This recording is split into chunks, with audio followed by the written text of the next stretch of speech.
Deixa eu abrir o chat, que alguns respondem por ali, né? A prof vai iniciar com a chamada, então.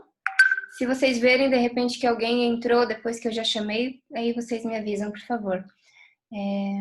Ana Vitória. André.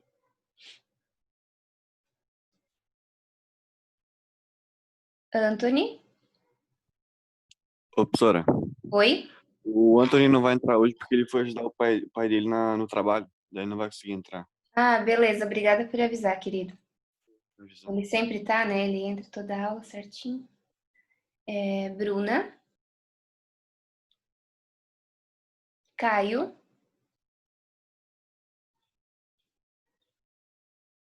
Camille. David. Edmar. Emily. Felipe. Presente. Gustavo. Gustavo está, né? Presente. Uhum. Isadora. Giancarlo. Presente, prof. João Pedro Bezerra.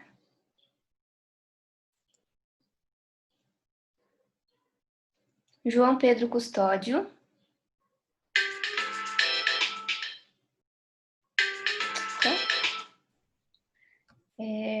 João Pedro Evangelista. Johnny. Júlio. Presente. Cadmiel. Kailane. Cauã. Cauê. Leonardo. Marcelo. Maria Fernanda. Maria Luísa. Otávio. Rian. Sebastião.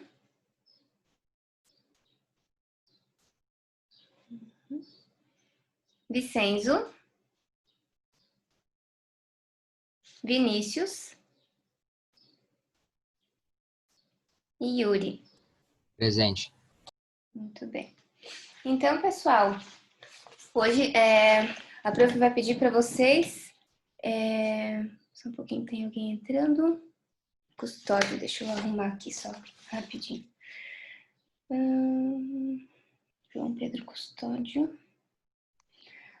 Então, primeiro, pessoal, a prof queria pedir para vocês enviarem os trabalhinhos que a gente fez na aula passada, né? Quem escolheu fazer o desenho de alguma obra arquitetônica pode estar enviando por e-mail. E também teve os que preferiram fazer a produção com materiais recicláveis, que também podia, saiu uns trabalhos bem legais. Quem ainda não enviou, envia para a prof por e-mail até o final da aula, daí por favor. E hoje a gente vai fazer a leitura juntos, então vamos iniciar na página 21.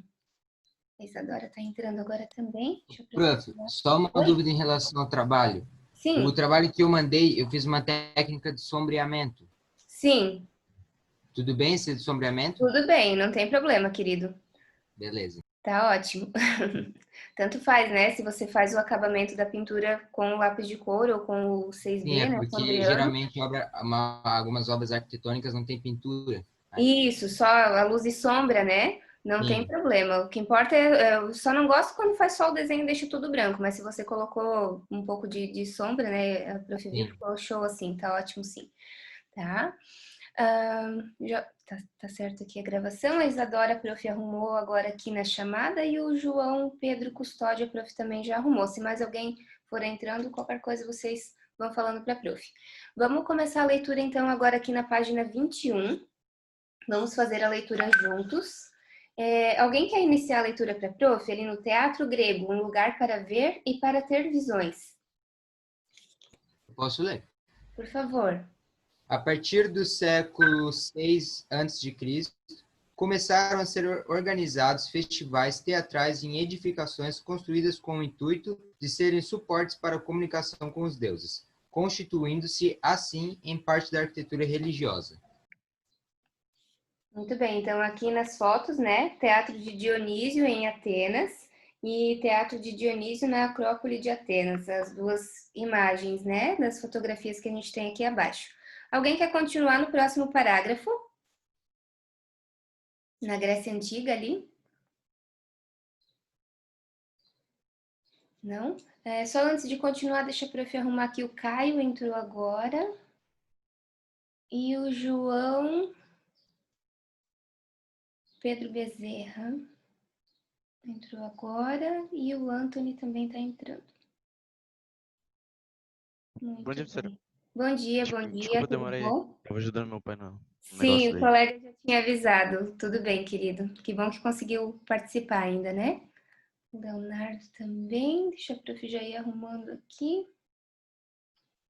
Então, vamos continuar a leitura. A gente está fazendo a leitura aqui na página 21. Vamos para o segundo parágrafo. A prof vai ler. E daí, no próximo, se alguém quiser continuar, eu agradeço, tá?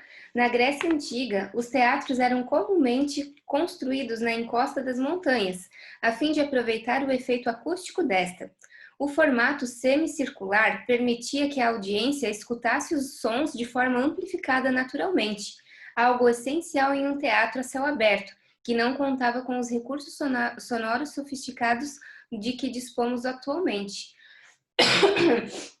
Então, era utilizado esses lugares a céu aberto para fazer os teatros também, e isso trazia uma boa acústica. Até veio na lembrança da prof agora, não sei se vocês conhecem, em Curitiba tem a Pedreira, e lá acontece bastante shows internacionais, e até a prof já foi em um show lá do David Gilmour, do Pink Floyd, e o som é muito bom, a qualidade é maravilhosa. Eu acho que foi um dos lugares, a prof já foi em alguns shows, e de todos que eu fui, eu acho que era o melhor, assim, parecia que a gente estava ouvindo o CD, assim, de tão nítido, tão claro que estava o som, assim, muito bom. E é justamente por causa dessa questão acústica, né, de estar a céu aberto e o lugar circular, assim, nesse mesmo esquema que falou aqui na apostila agora. E dá uma diferença, dá um som muito bom realmente. Deixa eu só ver, o Rian está entrando agora também. Então, continuando aqui na página 22, alguém quer fazer a leitura para a prof? Ali em cima, professor? Isso, bem em cima. Esse estilo de teatro, chamado de anfiteatro, perdura até os nossos dias, nas mais diversas formas, por sua acústica e fácil visualização do espetáculo. Influenciou construções de inúmeros espaços ao redor do mundo. Muito bem. Então, a Arena de Verona é um anfiteatro romano construído em 30 d.C. em Verona, na Itália. Ao lado, o anfiteatro do Parque Municipal das Mangabeiras, em Belo Horizonte. E aqui embaixo, o Hollywood Bowl, em Hollywood, Los Angeles, é o maior anfiteatro natural dos Estados Unidos, com capacidade para quase 18 mil pessoas. Então, continuando agora a leitura, aqui no O Teatro Tem Berço. Alguém quer fazer a leitura para a prof? Eu faço, prof, eu faço. Obrigada, querido. Entre os diversos deuses gregos, um foi particularmente importante para o teatro, Dionísio, símbolo da fecundidade da terra, do vinho, das paixões, entre outros.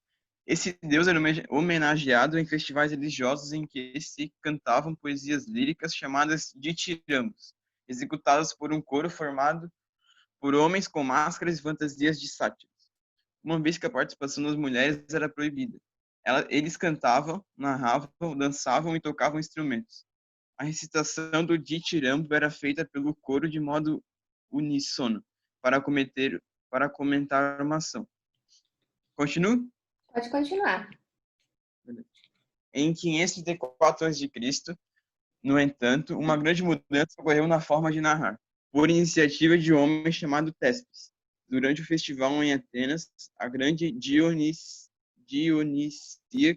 ele desceu por conta própria, de cima do carro festivo em que o palco havia sido improvisado, e resolveu se destacar do coro para dialogar como solistas com os demais integrantes. Acredita-se que ele tenha dito algo como: "Eu sou Dionísio, o que constituía um sacrilégio. Mas, ao que tudo parece, o público ateniense entrou no jogo e aceitou sua provisória representação de Deus. Tespes deu origem, assim, ao papel de respondedor, mais tarde chamado de ator. De modo geral, é possível dizer que as origens do teatro devem muito a essa sua intervenção inesperada. Se tornou comum posteriormente. A incitação do corista principal, o protagonista, passou a dialogar com o coro. E Dionísio, o deus homenageado, ficou conhecido também como deus do teatro. Muito bem. Então, só aqui as palavras que estavam em destaque, a prof vai ler para vocês. Sátiro, metade humano, com orelhas pontiagudas, pequenos chifres, rabo e patas de cabra. Uníssono, emissão simultânea de várias vozes cantando, recitando a mesma coisa. E grande dionisíaca, festa que durava 6 dias, durante a qual uma procissão solene levava Dionísio de seu templo para instalá-lo no centro do teatro. Então, aqui contou mais ou menos a origem do teatro, como começou, né? Então, Tespes anunciando que ele era o Dionísio, ele estava interpretando, né? Ele não era o deus e ele estava dizendo que ele era, então ele começou a interpretar algo que ele não era, e assim deu origem, e assim começou a se introduzir o teatro, os atores e tudo mais. Então, continuando agora aqui na página 23, alguém faz a leitura aqui para a prof, no quadrinho aqui em cima?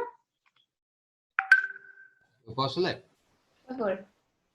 O ritual da dança coral e do teatro era precedido por uma procissão solene, que vinha da cidade de Atenas e terminava na orquestra espaço do teatro, dentro do recinto sagrado de Dioniso.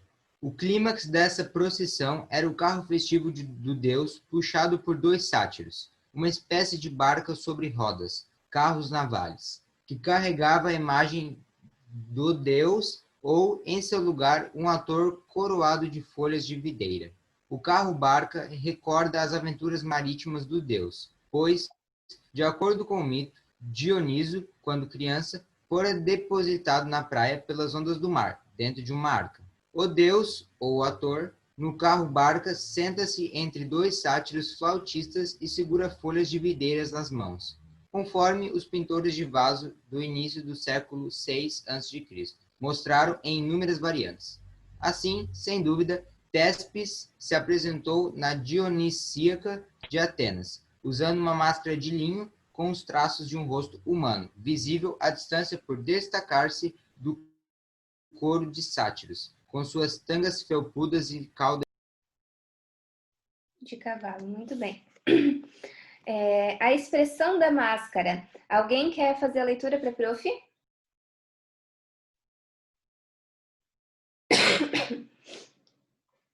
Alguém? Por que será que os atores gregos usavam máscara? Tradicionalmente, acredita-se que Tespes utilizou maquiagem branca em seus personagens antes de adotar a máscara, que apareceu pela primeira vez em pinturas de vasos gregos por volta de 470 a.C. As máscaras variavam conforme o tipo de peça a ser representada.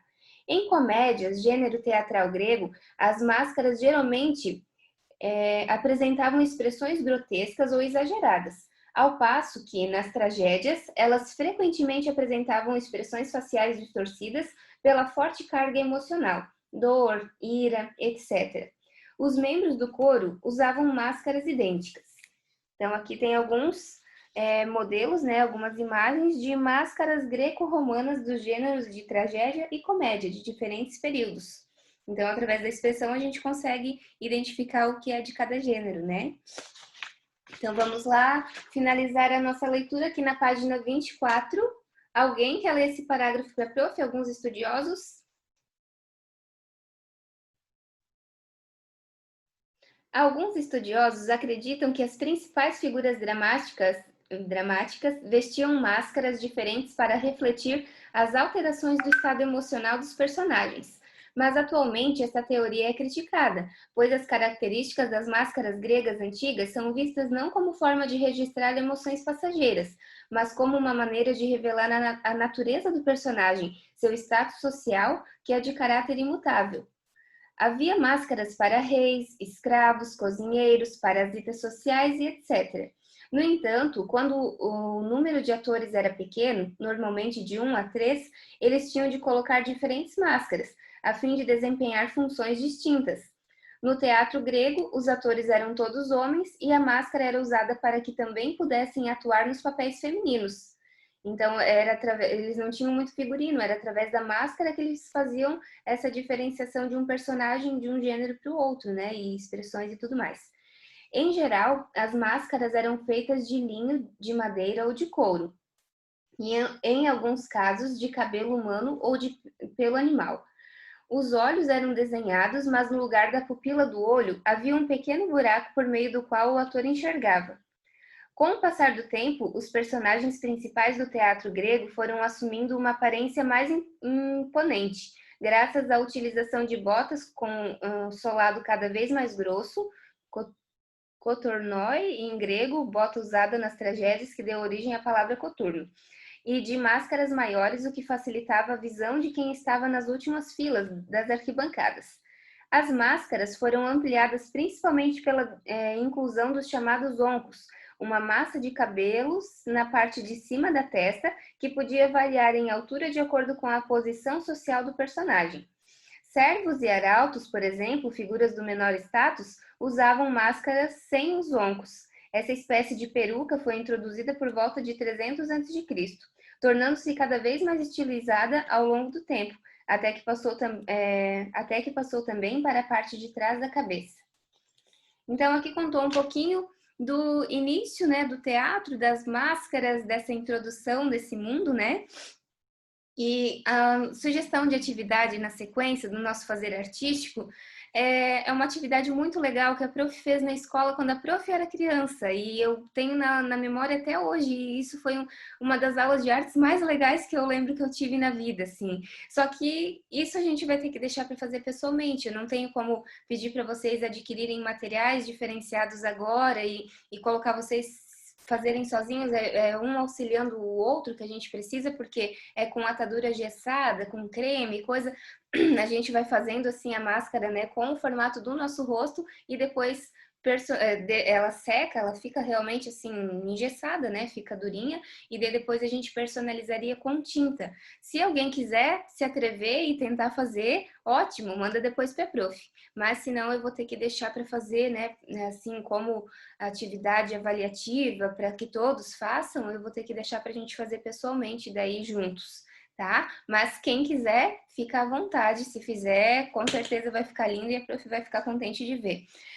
Nossa atividade de hoje, então, pessoal, vocês vão responder as questões aqui da página 25. Façam a leitura aqui dos trechos, aqui dos textos que tem, e através da leitura que a gente fez hoje e dessa leitura da página 25 que vocês vão fazer, vocês vão responder as 5 questões que tem aqui na página 25, certo? Então, isso seria a nossa atividade de hoje, essa é a nossa proposta de hoje. Se alguém quiser tentar fazer a máscara, ótimo, pode chamar a prof auxilia, né? A prof vai orientando, ajudando como puder. E se não, então a nossa atividade seria essa, então, de responder as questões. E bastante gente entrou depois, que a prof já tinha falado no início. Quem ainda não enviou o trabalhinho da aula passada deve estar enviando ainda hoje, tá, pessoal? Até o finalzinho da aula, certo? Alguma pergunta sobre o assunto, sobre a atividade, sobre alguma coisa, sobre a vida? Querem perguntar alguma coisa, pessoal? Acho que não, prof. Não? Não, prof, bem tranquilo. Bem tranquilo, né? Então é só agora vocês fazerem a leitura, responder as questões. Conforme vocês forem terminando, já vão mandando no WhatsApp para a prof ver, para a prof ler, para a prof corrigir. Pode ser pelo WhatsApp mesmo, tá? Que é atividade, respondam no caderno, na apostila, se tiver espaço. Registrem e mandem no WhatsApp para a prof daí, tá bom? Certinho, prof. Então tá bom. Qualquer coisa que vocês quiserem complementar, conversar, debater, podem me chamar, tá? Vou estar aqui o tempo todo para falar com vocês. Certo, pessoal? Vamos pro... Certinho. Então tá bom. Uma boa atividade para vocês. Obrigado, Bom prof. final de semana. Um beijo a todos. Cuidem-se. Tchau, tchau. Semana, professor. Obrigada, pessoal. Até a próxima. Até a próxima.